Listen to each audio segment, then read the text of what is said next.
au début du rassemblement, il y a le monsieur dans la petite voiture là-bas qui est venu sur ordre de la présidence. Donc apparemment il y a bien des gens dans ce bâtiment parce qu'il est venu pour dire qu'il fallait quand même arrêter de taper sur les vitres parce que sinon il risquait d'appeler la police.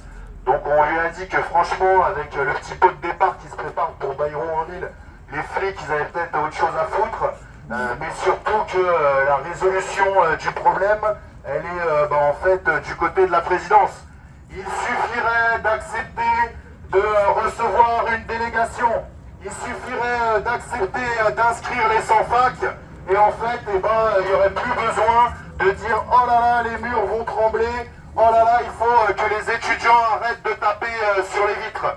Mais en même temps, et c'est un peu ça le sens de notre présence, c'est de dire qu'on est fiers de partager cette lutte avec vous dans un moment politique assez inédit. C'est-à-dire que si les Lacnèches, comment ça s'appelle la dèche, la Deschenaux, les Deschenaux, ils pensent qu'ils vont pouvoir tenir plus que Bayrou et plus que Macron, et ils se font des belles illusions.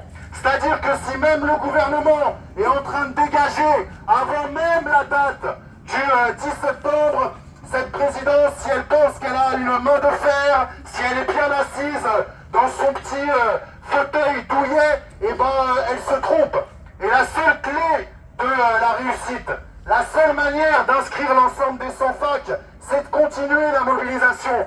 Ils montrent que c'est des géants pieds d'argile, Lacnèche qui refuse de discuter avec l'UNEF et hop, ah s'il vous plaît, venez, on va discuter demain, on a un peu peur par rapport au 10 septembre, faut que tout le monde soit responsable. Ici, il y a des syndicalistes, il y a des étudiants avec leur soutien qui prennent leurs responsabilités en disant il faut inscrire les 100 facs. Donc la clé elle est dans la mobilisation et nous, bien sûr, on continuera à vous soutenir jusqu'au bout. Bien sûr, il faut continuer à faire des rassemblements. Jusqu'à quand on va taper sur les vitres de cette fac? Peut-être qu'à un moment, il va falloir hausser le ton, aller plus haut, aller plus fort, imposer un rapport de force. Bon, peut-être que le campus il sera bloqué mercredi. Qu'est-ce qui se passe si les étudiants ils se solidarisent de la lutte des 100 fac?